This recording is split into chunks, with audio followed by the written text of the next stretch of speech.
Alors, mesdames et messieurs, une bonne journée, une bonne halakha. Elo le HaKadosh Baruch Hu, el arba' mot shel halakha, al tikra alichot, et la halachot. Quand tu te lèves pour aller prier, l'Hamida, si tu es au dehors d'Israël, tu dois tourner ta face vers Eretz Israël et tu dois la tourner vers Jérusalem et le Beth Amikdash et le Saint des Saints.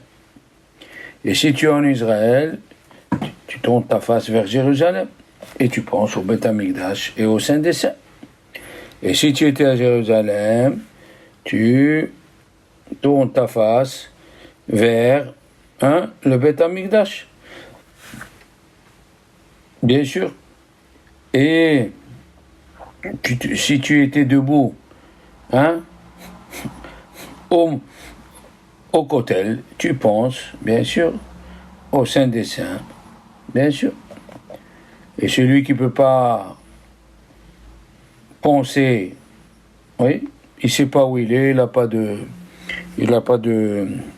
boussole, eh bien, vous savez qu'il y a une grande lumière qui s'éclaire le jour de Lag BaOmer. Cette lumière, elle s'appelle Rallav. Resh Lamed Bet. Rallav, la lumière qui s'est éclairée le jour où Rabbi Shimon il a fini le Zohar, où Rabbi Shimon il a écrit, plusieurs raisons. Et qu'est-ce que c'est cette lumière? Resh Lamed Bet. C'est Rahamana li Babai. Dieu, il voit ton cœur. Même, il voit ton cœur. Même si des fois tu prononces des mots et tu les prononces pas exactement, Dieu, il voit ton cœur que tu veux prier. Alors celui qui ne sait pas où est Jérusalem, qui pense dans sa tête, c'est tout dans son cœur. Et si même si quelqu'un s'est trompé, au lieu de prier vers l'est, il a prié vers l'ouest, eh bien c'est pas grave. D'accord? Alors, celui qui est dans l'avion et il veut savoir de quel côté est l'Eretz Israël. Si l'avion, il va vers Eretz Israël, bien sûr, il n'y a pas de problème. Et oui, tu pries vers le poste de pilotage.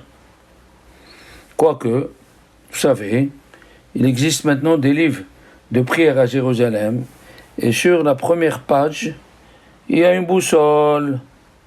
Et cette boussole, elle marque toujours l'Est. Oui. Et toujours ton cœur qui va vers Jérusalem. C'est ce qu'il a dit Rabbi Yehuda.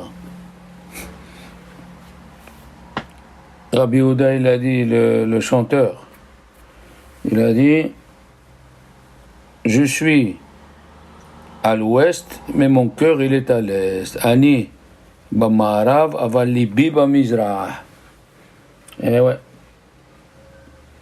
Si tu t'es trompé et tu as commencé à prier du côté sud ou du côté sud ou du côté nord,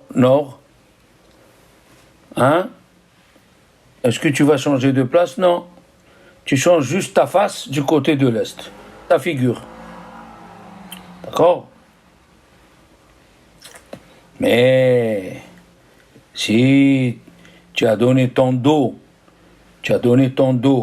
à l'est et tu t'es rendu compte que tu t'es trompé, là il faut mamache bouger les pieds pour aller vers l'est. Il ne faut pas donner le dos. Soit que tu sois à la maison, soit que tu sois à la synagogue. Et celui qui voit son copain qui prie du côté de l'ouest, il faut l'arrêter. Enfin, l'arrêter, il faut lui dire de tourner vers le côté nécessaire. Bien sûr. Rabbi Yehuda Levi, Alav Shalom, celui qui a fait des chansons magnifiques. Il a dit, les Biba Mizrah, mon cœur, il est en Eretz Israël. Alors, a priori, c'est bien de fixer l'endroit du Rav, oui, au côté droit du Aron HaKodesh. Mais le Chacham, le Rav, il ne doit pas être scrupuleux et énervé sur ces choses-là. Ce n'est pas l'endroit qui honore l'homme, c'est l'homme qui honore l'endroit. Comme ils ont dit Chachamim, un roi qu'il est assis sur une chaise, même s'il n'est pas assis sur son trône, c'est un roi. Un aveugle, il est hayav dans toutes les mitzvot de la Torah. Et si l'aveugle pauvre, il prie du côté qu'il ne fallait pas, si son copain il le voit, eh ben il le tourne du côté. Bien qu'il doit bouger les pieds, c'est pas grave. Mais si c'était pas la Tfila B'Tzibour, d'accord, si lui, on lui dit, tu sais que tu n'es pas du côté de l'Est et il peut se tourner, qu'il le fasse. D'accord? Mais s'il était du côté de l'Ouest, d'accord? De l'Ouest. C'est-à-dire, si c'était nord-sud, il faut le déplacer. Mais si c'était du côté de l'Ouest, il ne faut pas l'arrêter. Parce qu'il y a qui disent, ça s'appelle Hefsek. Celui qui voyage dans un autobus ou dans le train, dans un tramway ou dans un bus, et il ne peut pas faire Kavana. Parce que il va être debout. Et s'il attend d'arriver jusqu'à la ville où il veut arriver, alors là, le temps de Minha va passer. Alors, il y a qui disent, si c'est quelqu'un qui a l'habitude de faire Kavana dans la bracha de Avot, la première bracha, il a l'habitude de faire Kavana dans la bracha de Avot, il peut s'empêcher de faire Minha, même que le temps va passer, et il fera arbitre 2 fois. Mais si c'est quelqu'un qui ne fait pas le Kavana dans la bracha de Avot, alors qu'il n'a qu'à prier dans l'autobus ou dans le train, même s'il ne fait pas la Kavana, qu'est-ce qu'on peut faire? Il ne fait pas Kavana de toute façon.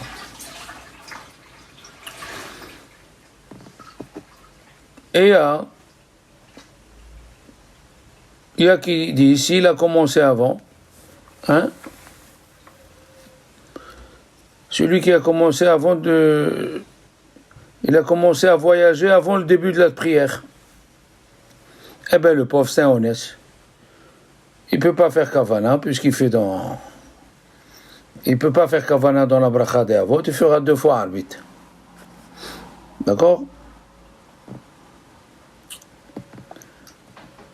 Il faut faire attention de ne pas s'appuyer sur quelque chose ou son copain au moment de la tfila. De ne pas s'appuyer sur le stender, ni être penché sur les côtés, parce que c'est derrière gava, c'est un peu de l'orgueil. Et il ne faut pas mettre les pieds un sur l'autre. Tout ça, c'est un peu de la gava. Alors, comme nous approchons de Shavuot, d'accord? David Ameler s'est tombé à Shavuot. David Ameler, oui, il y a qui disent qu'il est né, qu'il est mort à Shavuot. De Kaf HaChaim dans le Siman Tassad, Tav, Tzadik, Dalet, Tzaïv Katan, Lamed Dalet. Il a beaucoup parlé pour celui qui lit le Tehillim le jour de Shavuot. Celui qui lit le Tehillim le jour de Shavuot, on ne peut pas s'imaginer ce qu'il fait là-bas. Il y a un Gaon, le Gaon Migostinin. Lui, quand on venait lui demander une bracha, il disait au monsieur, accepte sur toi de lire tel et tel psaume de Tehillim. Mamash. Comme ça, il a dit. Il y a un livre de prière très intéressant, il s'appelle Sha'arei Chesed. Sha'arei Chesed, qui est fait à Jérusalem par le Rav Gez. Un Rav Gez, très bien. Il a mis des annotations en français, il a fait beaucoup de travail sur ce livre. l'écriture elle est agréable aux yeux. Il y a beaucoup des ajouts qu'on ne connaît pas. Il y a le Père Ekshira dedans. Il y a la Parashat Taman. Il faut voir après la prière. Il y a du Zohar. Et bien là-bas, avant Arbit, il a écrit l'alphabet. Et l'alphabet, si vous voyez, extraordinaire. Chaque lettre de l'alphabet, elle sert à quelque chose. Je vais vous donner un exemple.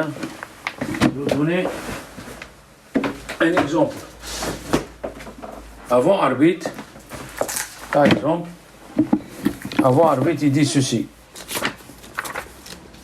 Il dit, celui qui souhaite réaliser une mitzvah, il doit lire 8 fois Ashret Bimedarer. Celui qui veut trouver grâce devant quelqu'un, d'accord,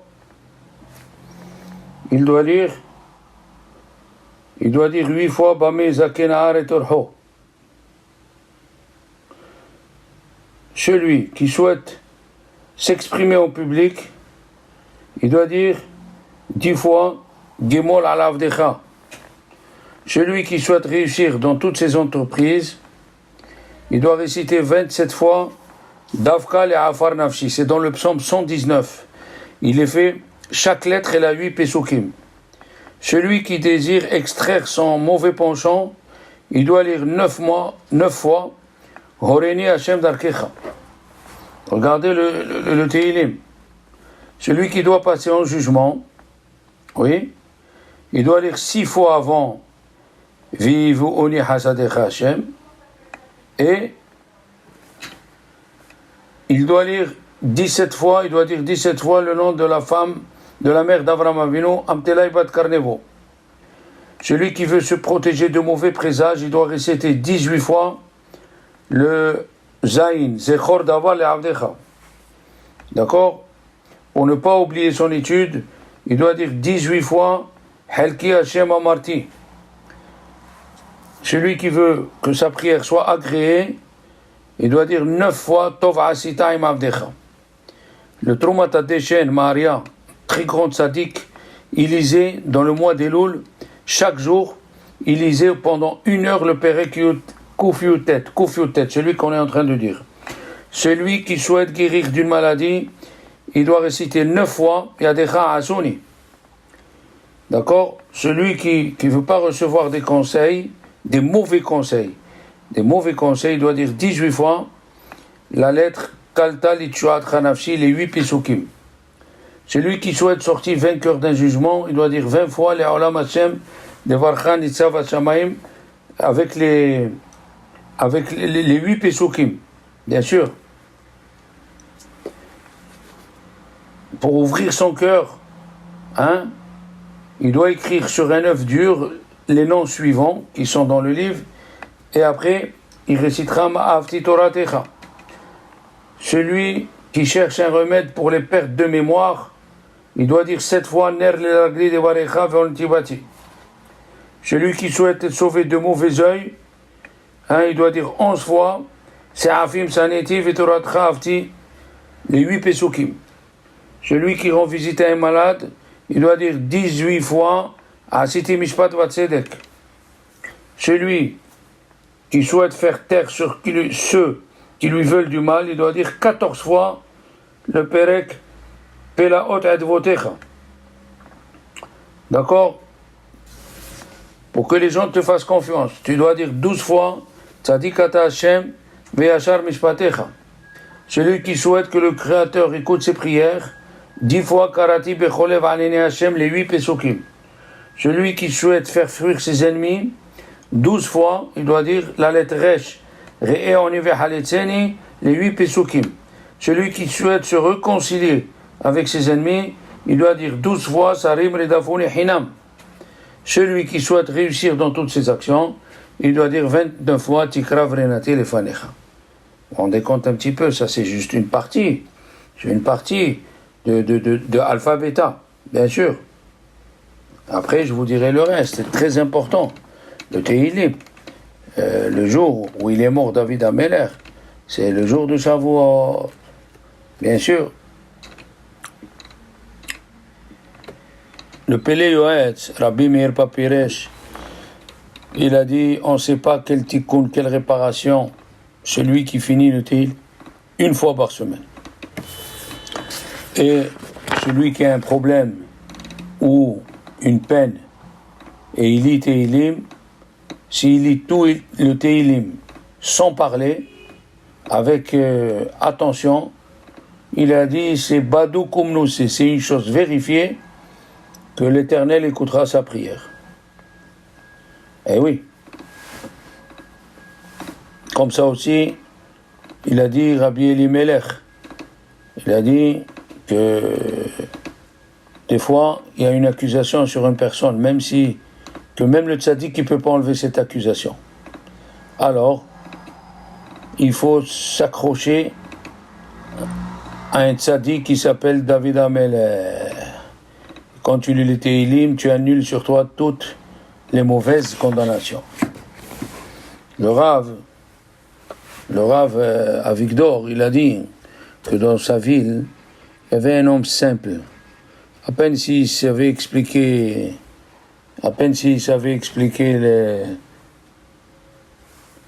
la paracha. Et il est mort vieux.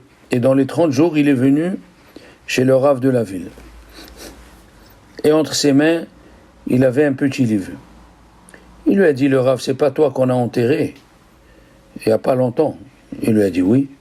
Il lui a dit, c'est quoi ce livre? Il lui a dit, c'est le livre de Tehilim. Et il lui a dit, voilà, je suis venu t'avertir que dis à toute la ville qui se sauve, il va avoir une grande gézéra.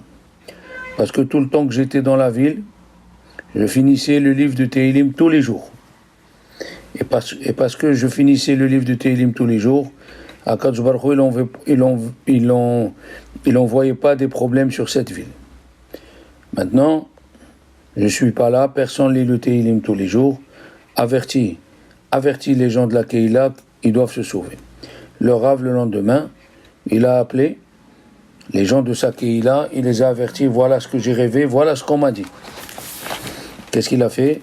Ceux qui sont sortis, ils l'ont écouté au Rav, et celui qui ne l'ont pas écouté, ils sont morts sous la main des Cosaques, malheureusement. D'accord? Donc, très important, surtout le jour de Shavuot, quand il est mort, David Amelech, il faut lire son livre. Est-ce qu'on aurait pu passer, ça fait 2000 ans de diaspora, sans le livre de David Amelech qui donne l'espoir? Le Tehilim, c'est il donne l'espoir, bien sûr. Et heureusement, il paraît que David Amelech, il n'a pas écrit le Tehilim selon l'ordre. Il aurait écrit le Tehilim selon l'ordre, on aurait pu revivre des morts. Et oui, il n'est pas dans l'ordre. Dans le Péré Gimel, il a dit Tehilim parce qu'il se sauvait de Avshalom. Et dans le Péré Knuntet, il a dit je me sauve de Shaoul. Oui, et on sait qu'il s'est sauvé de Shaoul avant Avshalom. D'accord? Donc il faut faire attention. Donc c'est écrit dans plusieurs tzadikim, ils lisent le jour, tous les jours, ou tous les veilles de Shabbat, plusieurs tzadikim, ils lisent le Tehilim. Il faut prendre sur soi quelque chose, on dit bien Kabbalat à Torah. Il faut savoir ce jour-là, le jour de Shavuot, il faut être très content. Ce jour-là, on a reçu le Keter Torah. Ce jour-là, on a reçu la couronne de la Torah. Eh oui, bien sûr. Il a dit, le Rav de Kosk, il a dit une chose très bien. Il faut manger quand tu es jeune pour prendre des forces. Dormir, c'est après 120 ans. Mais rentrer dans l'amertume, il n'y a pas le temps. Il n'y a pas le temps de rentrer dans l'amertume. Tu dois être content d'avoir le Keter Torah. Ce jour-là, Dieu il nous a choisis. Qu'est-ce que ça veut dire qu'il nous a choisis? De Goy, on est passé à Israël. Eh oui, quand tu dis Asher Baharbanu Mikol Ha'amim, Benatananu et Torato, Ba'uchat Hashem Baharbanu. Il nous a choisis. De Goy, on est devenu Israël. On a plus de misvot. C'est pour ça qu'on dit le matin, Shelo Hasani Goy. C'est pas qu'on dédaigne le Goy. Il n'y a pas écrit un mot qui dédaigne un Goy. Il y a écrit, je suis content de ne pas naître goy, parce qu'un goy, il a que 7 mitzvot, et un juif, il a 613. Des bonnes actions toute la journée, des bonnes actions. L'étude, penser à l'autre. Hein? Et on dit, Ata bechartanu mikol ha'amim. Tu nous as choisis parmi toutes les nations. Ok. Ah, pourquoi on dit après, Vero mamtanu mikol ha'leshonot? Ça veut dire, d'après les chassidim, on n'a pas assez de louanges pour louer Dieu ce jour-là. Hein? On n'a pas assez. Mamash. Regardez ce qu'il dit le Kliakar dans la paracha de Yitro, dans Shemot Perek Yutet. Il a écrit Va esa etrem al kanfei nesharim.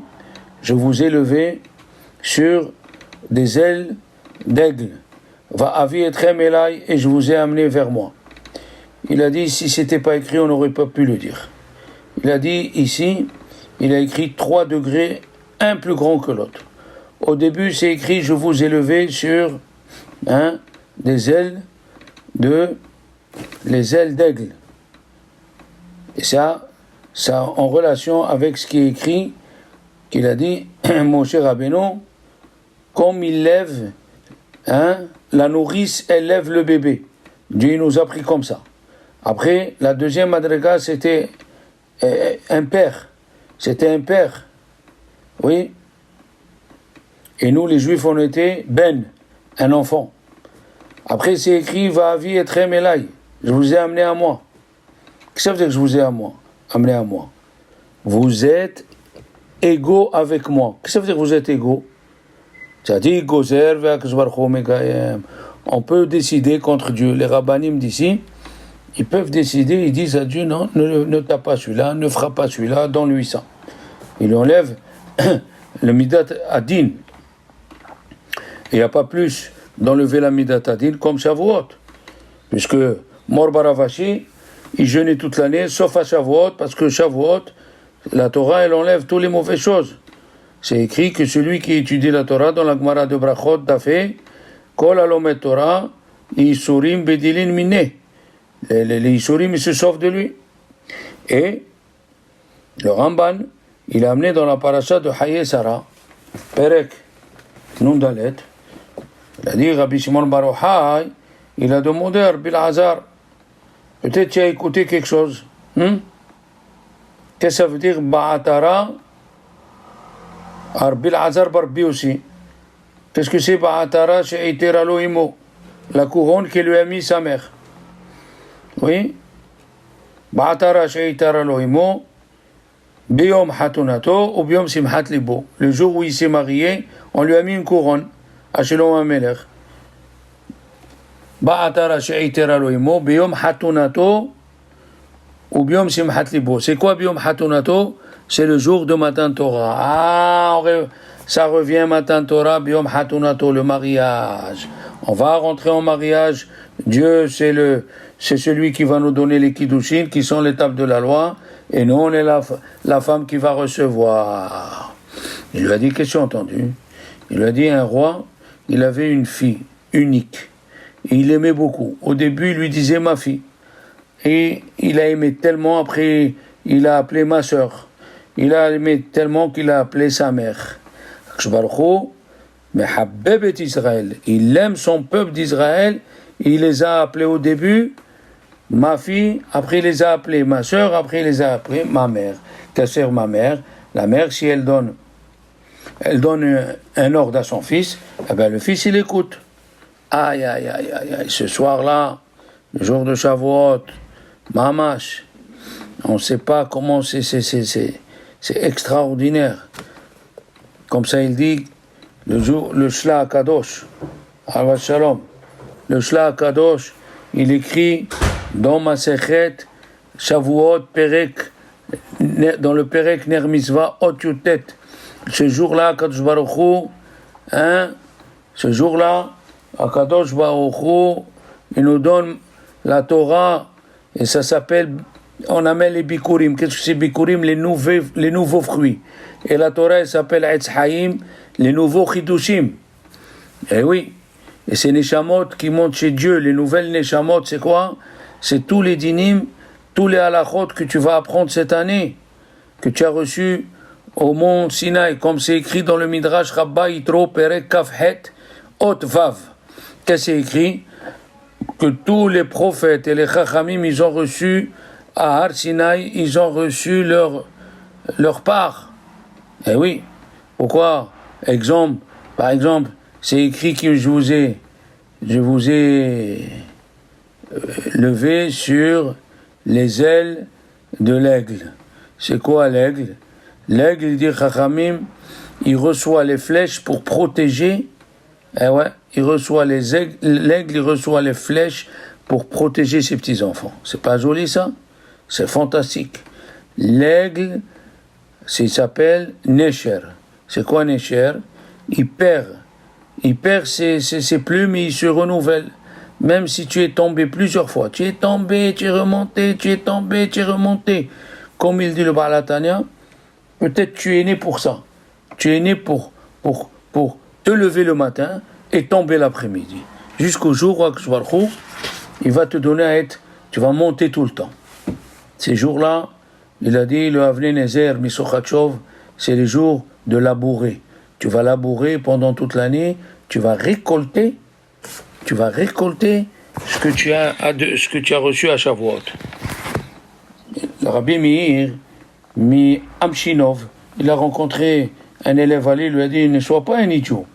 Avant Shavuot, il lui a dit, comment je suis un idiot? Il a dit, la Gemara, elle dit dans Hagiga Daf Zayin, c'est quoi un idiot?